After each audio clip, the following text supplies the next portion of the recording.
We put together this webinar my name is Elaine Trevino, as Julie said. I'm the president of the Almond Alliance, and in partnership with the Almond Board of California and Farm Service Agency, we put together this webinar to address all the concerns of the almond industry specific to CFAP2.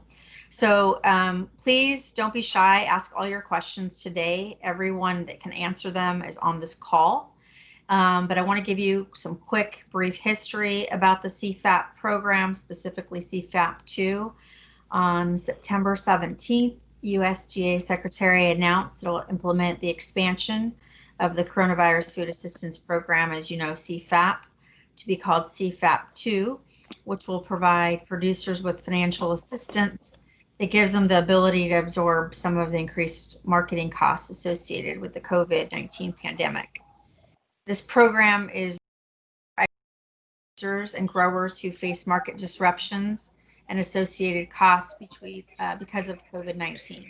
So specialty crops, of course, are now included. USDA's Farm Service Agency, as you'll hear today, will accept applications currently through December 11th. And as in the almond industry have seen price decline since January, in some cases of almost 50% per pound. Really, this program is intended to provide some relief, basically to cover costs, so you can continue growing, harvesting, operating. And it's our role at the Almond Alliance to continue advocating for programs that help the industry during COVID-19 and after. And well, this program is not meant to make you whole. It's intended to help your operation keep moving forward and relieve some of the hurt. So with that, I want to thank Farm Service Agency for taking the time to be with us today and address our questions. I want to specifically thank Farm Service Agency State Director Connie Conway and the Farm Service Agency Farms Program Chief Navdeep Dillon, and of course Sandra Becker, who you'll hear from today, program specialist, for their endless hours in putting together a program that is literally new for them as it is to you. So as always, I invite anyone on this call to contact me about our advocacy efforts for the industry. But at this time, I'd like to introduce, sorry to put you on the spot, Connie, but I'd like to introduce Connie Conway, the State Director of Farm Service Agency, if she'd like to say some words. If not, I can pass it on to Navdeep. So if you're there, Connie. I'm here. Thanks, Elaine. Yes, you got it. Happy to be here with you today, really just to introduce my team that lives and breathes these programs, and we are happy to help facilitate the agricultural industry. As you know, our Secretary of Agriculture, his theme is do right and feed everyone, and that's what we strive to do every day. But we can't feed everyone unless we do right and make sure that we can keep all of you that involved in the agricultural industry busy and productive. And so I hope, speaking of productive, I hope this will be some productive time for you.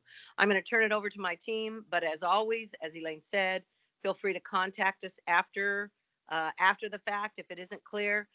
This program, I hope you'll find, if you participated in COVID-1 or CFAP1, this will be smoother, easier. We are filling applications as we speak very quickly. There's no first come, first serve. We will not run out. It's not 80%, 20%, it's 100%. And with that, I'm going to turn it over to my team. And thank you all very much. Connie. Thank you, Connie. And then we have Sandra. Sandra, are you there? Yes, I am. Good afternoon, everybody. My name is Sandra Becker, and I'm the program specialist for the specialty and sales commodity category of CFAP. So I'll be doing the presentation today. Go ahead, next. So today we're going to just briefly talk about what CFAP is, and mainly to distinguish the differences between CFAP1 and CFAP2. There are marked differences between the two programs. They are separate programs. We'll talk about eligibility and payments, the different forms and documents that you may need, and of course, how you're going to apply. Next. So as was mentioned previously, CFAP 2 is designed to provide producers of eligible commodities financial assistance that have experienced market disruptions, lower prices, and significant additional marketing costs due to the COVID-19 outbreak. Next. So as you heard also, the deadline for CFAP is going to be December 11th, 2020. There is no talk of any extension of that deadline, so please don't wait to apply. If you have your information, you can go ahead and make an application at any time.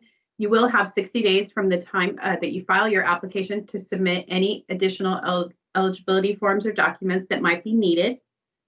Similar to CFAP 1, CFAP 2 is a self-certification for the information that you're going to put on your application form. It's self-certification. However, you do need to have documentation available in order to support any information that you certify to. CFAP 2 is a fully funded program, and as Connie mentioned, we are making payments at 100%, initial payments at 100%, so there'll be no subsequent payments on that. Next slide, please. Eligible producers, the main thing to be an eligible producer is that you do have to have ownership risk. So you have to have risk of producing the crop. And also, of course, the commodity has to be an eligible commodity. Your adjusted gross income needs to be $900,000 or less, and that's for the average of the 3 years, 2016, 17, and 18. So we'll add those up and divide by 3, which will give us your average income. Unless 75% or more of your income comes from agriculture or forestry. Next slide, please. So the almond category that I'm calling it falls under the sales commodities. So for those of you who participated in CFAP 1, we called that category specialty crops. For CFAP 2, the category is called sales commodities. And this is because not only is it for specialty crops, but it also includes other items such as aquaculture, nursery, floriculture, and then some specialty livestock. You can see a full list of eligible commodities on farmers.gov/CFAP. Next slide, please.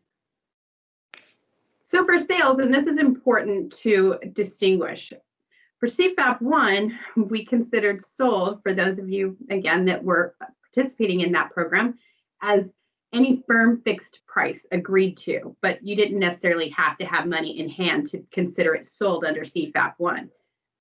Such an important difference here for CFAP 2 is sales for CFAP 2 is actual money received in hand. So it doesn't matter if you had a contract for it or not. It just, what money did you actually receive in hand? And it's for the calendar year 2019. So we're going to look at January 1st through December 31st, all money that you received. So that therefore, money received in calendar year 2019 for a 2018 crop is eligible. So that's an important distinction here too. It doesn't matter what the crop year was that the crop came from. It matters only that it's an eligible commodity and that you received the cash or monies in hand January 1st through December 31st, 2019. So if you sold your 2019 crop in 2020 and you actually received payment in 2020, that portion of the crop would not be eligible. So that's a really important distinction that I want to make between CFAP 1 and 2. Next slide, please. So as I mentioned, CFAP 2 is self-certified, just like CFAP 1. However, for CFAP 2, approval of your application is going to be based on what the county committee, otherwise known as COC, our local county committees, they have to determine that whatever you have certified on your application is reasonable. If they have any questions about that, they can ask for documentation prior to approving your application. So that's kind of a little bit of a difference too. So just make sure you have that documentation available if it's asked for. Next slide, please. Here are some examples of different documentation that might help support your certification. Also, these documents you might need to refer to just to gather them up when you're getting ready to fill out your application. They'll help you come up with that sales figure. So your taxes, your Schedule F, sales receipts, registered tapes, logs, diaries, you know, whatever you have to help support that is going to be helpful. Next. So the way that the payments are going to be determined for the sales commodity category is a sales-based approach, and it's based on 5 payment gradations. So we'll take a look at that in here pretty quick, but it's based on the 2019 sales of the commodity. So we're going to take that dollar amount that you sold, and we're going to multiply it by the payment rate for that range. Next slide. So here are the different ranges we have for the sales commodity category. You can see that it goes from 10.6% on the lower sales end, and then it goes down to 8.8% with different gradations in between. And now let's take a look at an example and make it a little bit more clear. Next slide. So we're not just going to pay on one percentage based on your total sales. It's actually going to be the amount of sales that fall into each specific percentage category. So for instance, if you have total sales of $105,000, the first $49,999 will be paid at that first category, 10.6%. And then we're going to drop to the next category, which the next category is for sales that are $50,000 to $99,999. So that's going to give us, we're going to take that extra 50,000 there and multiply that at 9.9%. And then that residual 5,001 is going to go into the third category. So you can have, your payment can be calculated on multiple categories is what I'm trying to show here. Next slide, please. Only the sales of raw commodities are going to be eligible for CFAP 2. So for almonds, that's pretty straightforward. But if you happen to have any other crops that you also want to include on your CFAP 2 application, it's just important to note that any portion of the sales that you get from adding value to the commodity, such as processing and packaging, would not be eligible. Those sales, that additional money would not be eligible to consider as a sale. Next. So ineligible situations, again, money received prior to January 1st, 2019 is not eligible, and any money received after December 31st, 2019 is not eligible, and any improved commodity is not eligible. Next slide. There is a special rule for new producers of crops that I wanted to include that in here. I'm sure for most of you it's not the case, but for producers who began farming a category of eligible category of sales commodity in 2020 and had no 2019 sales, will be able to use their 2020 sales up to the time of application in lieu of 2019 sales. And that would be still subject to COC reasonableness, just like the 2019. And again, this is only for new producers, so I don't think that we have that in this group. Next. So these are the different forms that you may need when you're applying for the CFAP program. If you participated with CFAP 1, then you're going to have most of this already on file. So before you go filling all these forms out again, check with your county office to make sure exactly what forms you would need for CFAP 2, because like I said, you probably already have these on file. The CFAP application, the new form number for CFAP 2 is 3117. So that's a different application form than CFAP 1. And then we have our eligibility forms. We have a form in 902 that is just a member's information. And then we have the 941, which is where you will certify to your adjusted gross income, whether it's $900,000 or less. And then the 942 is if you meet that 75% rule with more than 75% of your income coming from farming or ranching, then you would fill that one out. And of course, everybody needs to be compliant with highly erodible and wetland provisions, and that's on our form 1026. Then we have a basic customer information form on 2047. And of course, we need a direct deposit form of 3881 in order to make that payment for you. Next slide, please. So I'm just briefly going to take a look at the application. It's a little bit different than the CFAP 1 application. However, the CFAP 2 application also has the producer certifications right up front. So you want to make sure that you take a moment and review all of those things that you're certifying to. Next slide, please. So Part B is the same. That's where you're going to put your name, address, and phone number. So you will complete that. Part C is for dairy, D is for eggs and broilers, and E is for livestock. So if you don't have any of those, you can just leave those sections blank. Next slide. Here's Part F. This is where all sales commodities will be entered. So that's for all crops in aquaculture and nursery floriculture and other livestock. So here I've highlighted crops. This is where you're going to put your almond sales. If that's what you have, then you're going to total all of your 2019 calendar year almond sales, and you would enter that there in column 19. And again, there's a complete list on farmers.gov/CFAP for all the crops that are eligible. Part G is for acreage-based crops, so barley, wheat, etc. So if you don't have any of those, you can skip Part G. Next slide, please.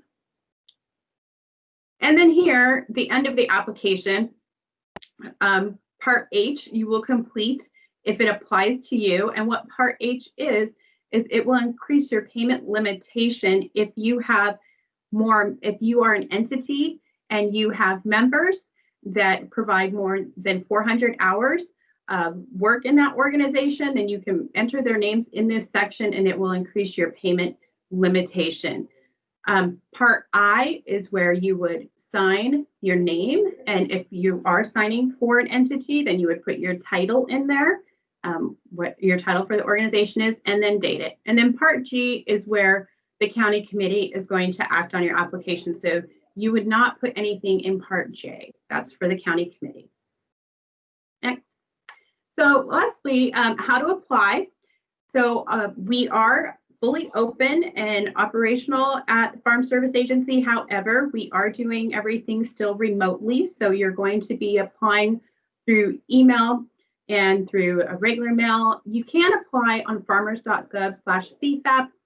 You can apply directly online through that website. There's also a payment calculator available on farmers.gov/CFAP. There's the all the application and forms on there. There's a lot of more information on CFAP on there. And if you just want to print the application and the forms from the website and then work with your county office to apply with the county office, then you can do that as well.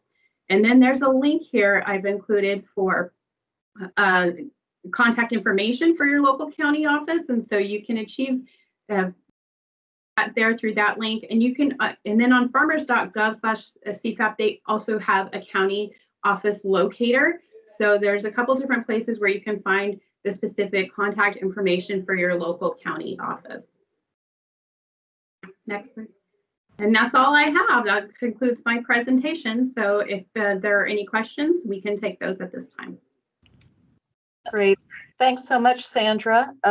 Bunny will be going through the questions, but before we do, I just wanted to remind everyone that we have recorded this session. We have developed a fact sheet, and that will be available from the Almond Board of California's website and the Almond Alliance's website. So that should give you some of the additional information and county information. So with that, Bunny, do you want to go through the questions, please? Sure. And I just noticed too on that page that I put the Almond Alliance website incorrectly. It's Almond Alliance .org.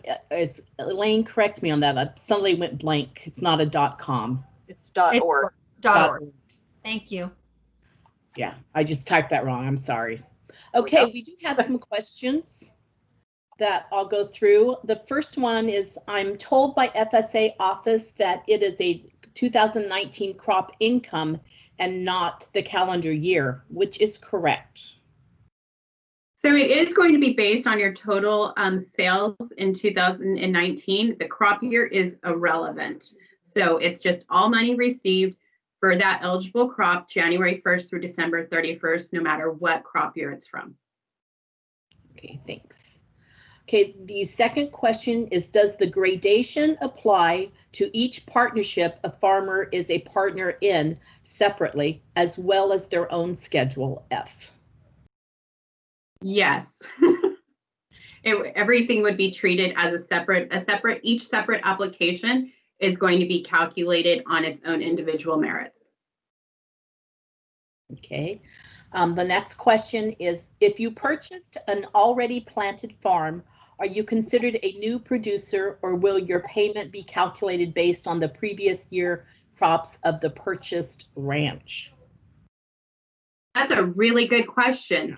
If the producer that's applying for the program had not sold any almonds or any crop prior, then that person is a new producer. So they would be, if they don't have any 2019 sales, then they would be able to use their 2019 or prior year, I should say, sales. And the 2020 is their first year that they had sales, then they would use their 2020. Okay. Okay, this is kind of a long question. It says, we have almond ranches and my organization is a C corporation. We are trying to fill out the forms for CFAP 2, and there are a lot of changes for the company shareholders, and if they are citizens or not. If the shareholders are not citizens or green card holders, then the organization may not qualify, but the company is a California corporation. Why does the status of the company shareholders matter? Help in this matter will be highly appreciated. I'm going to defer to Navdeep on this question. Okay, so I will try to answer this question, but feel free to give me a call after so we can discuss more in details. So when we look at corporations, and so we do go down to individual shareholder status. So if more than 10% of the corporation is held by foreigners, then that entity, even though it's a California corporation, is considered a foreign entity. And there are specific, you may qualify, there are specific rules that you have to meet in order for a entity which is held by, majority shares held by foreigners. They have to do additional, they have to provide active personal labor, and you have to meet some land requirements. You can qualify, but there are additional rules that you have to go through. And by law, we have to attribute every dollar that the agency issues, we have to attribute it to a social security number or some type of an ID number. So if there are embedded entities, and if there are foreign individuals, you know, we do need that information, unfortunately. However, there are specific rules that you can meet to get paid. It's probably a little bit more complicated than what I'm trying to explain here now, but feel free to call me and we can discuss it further. Okay, thanks. The next question is, do crop insurance proceeds for almonds received or taxed in 2019 count as sales? That's another good question. So crop insurance payments, any indemnities, which in this for almonds would be crop insurance payments, are not eligible to be counted as sales. Also, any other payments that may have been received for other crops, such as under the Non-Insured Crop Disaster Assistance Program, or otherwise known as NAP, or also payments that may have been received under the WIP program, are not eligible to be counted as sales. So no. Okay. And is there a maximum payout? The standard payment limitation is $250,000. If you have members that meet the as I mentioned at the end of my presentation, that 400 hours, then you can go ahead and fill in that section of the application to increase your payment limitation. Okay. And the last question that I'm showing is, are all types of commodity contracts, cash basis, deferred, etc., eligible? As long as you received the money in calendar year 2019, then yes. I think the only exception to that would be if you grew the crop under a contract where you did not have risk in production of the crop. So I don't know, I don't think that this rule would really apply to almonds. It mostly applies sometimes to vegetable crops and seed crops, but it's anything that's grown under contract without the producer having any risk in the production of the crop. Okay, well, that was all the questions so far. We do have someone who wanted me to repeat the website. So it's almonds.com and almondalliance.org. And once we have the recording set from today, that will be online as well. I had a question. When looking on my Schedule F, I can see there's distributions from a co-op, Blue Diamond, and then I have agricultural program payments. Are agricultural program payments to be included in the number submitted? I would say no. Those are we're only looking at income that's received from sale of your crop. Okay. Oh, from the it was that we applied and got money for last year. So you just use the Blue Diamond sales amount. Correct. Yes. And Blue Diamond also moves some money into an Icy Disc, which you have to declare as dividend income, and that does not appear on the Schedule F. So Schedule F was one of the examples that we provided. However, sometimes Schedule F does not list all of your income. So you would include anything that you would consider as income from sales is what we're looking for. Are you familiar with that DISC program, the Icy Disc, where they I don't quite understand it myself, but it doesn't. I am aware of the program, but I think you'll probably have to talk to your accountant about that. Only that so when you have to support, let's say you get picked for a spot check, you would have to support how you came up with the sales on the sales figures. So we are looking at income that you would say would be from direct sales. You're looking at income from sales of 2019. Crop. Yeah, income calendar that you year. received calendar year 2019, yeah. Okay, so I need to ask somebody about that. Okay, Navdeep, someone asked for your contact information. Is anything you want to share? Or would you rather they go through the counties first, Navdeep? Yes, please, if you wouldn't mind. Yes, go to the county office, and if they're not able to answer your questions, then have them refer you to the state office. Okay. Right. Okay. And there was another question. I'm not sure how much of a question this is. It says for co-op members, it's an Icy Disc question. Just says revolving reserve payments, patronage dividend payments, ? So yes, I think it's similar to the question that was asked earlier. So I think it's something that your accountant's going to have to answer for you, whether that would be considered sales income.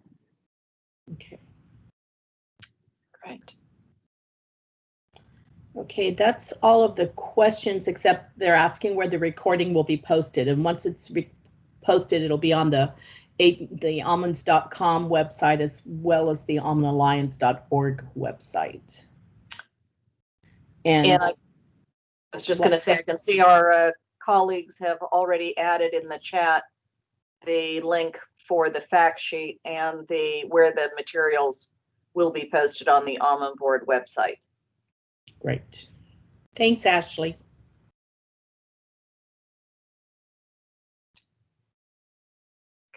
Thanks, Bunny. If there are no other questions, Elaine, any closing comments? I did see a hand up, so I just want to make sure that Brandon, who had his hand up, was able to ask his question. So I'll just give him a second to type in the chat or unmute. Just curious if that was answered. Make sure we did that. Okay. I'm just looking through. Looks like everything's Done. Covered. Yep. One last chance for everybody. If you have a question, this is the most efficient way to get your question answered, trust me. So if you have a question, feel free to ask. If you don't, then Navdeep, Sandra, Connie, we will say thank you for all of your efforts and work, and continue to work with you as indicated. Can I ask a question? Oh, someone's up. Yes, please do. Sure. Okay, I had mine may be a little different. What happened was I suppose I got 100,000 sales, but part of my company paid for like the picking charges for me. So then they deducted 25 and they gave me a check for 75, and that's what I put on my Schedule F. So now am I supposed to put the 100,000 that was my actual sales, or should I put only 75 because that's what's showing up on my Schedule F? I think that it's your sales. So I guess you could have handled it two different ways. You could have claimed the 100,000 and then taken a deduction for the labor. But we're looking at sales. So in this case, your sales are 100,000. That's what you sold for the commodity for. Okay. Yeah. Okay. Yeah, I do have paperwork for all that. I just wanted to confirm that that's what I could use. Okay. Thank you very much. Great. Yes, I have a question. Okay. Again, on the forms, do we use the AD 3114 again, or do we apply for another form? Right. So for CFAP 2, it is a AD 3117. It is a separate form and a different application than the first CFAP program. So you need to file a new application. What we get it from? We can call it FSA and have them fax it or email us one. Or, yeah, sure. You can get it off the internet, off that farmers.gov/CFAP website, or you can contact your local county office and they'd be happy to email it to you as well. And we just want a 3117, right? Yes, that's correct. Thank you very much. Yep. It looks like there was one last question to just wanting to confirm what income will be reported. All income received in calendar year 2019. So if you can just confirm that. Yes, that's correct. Once again, it's all monies received in 2019. It doesn't matter what crop year that sale was from. Great. One more question. If we had prunes and we had them dried, and the company that bought our prunes paid the drying charges, how was that looked at? I'm not sure I understand the question. They paid the drying charges and then took a deduction from your sales, yes. Or? Yes, they right. The drying charge. So that would be similar to the lady who asked about the labor charges. So if you have a deduction like that, then you would go on the pre-deduction amount or the gross sales.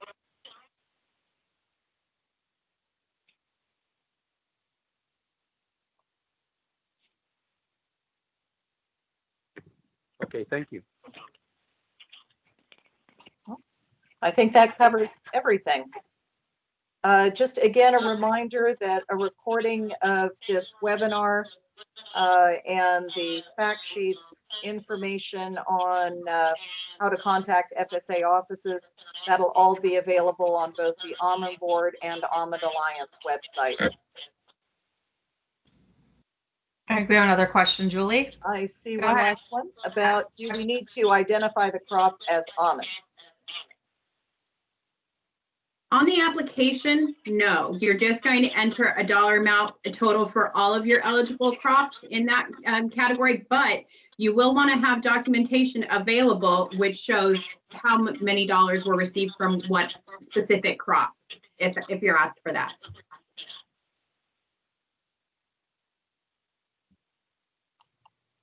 Right.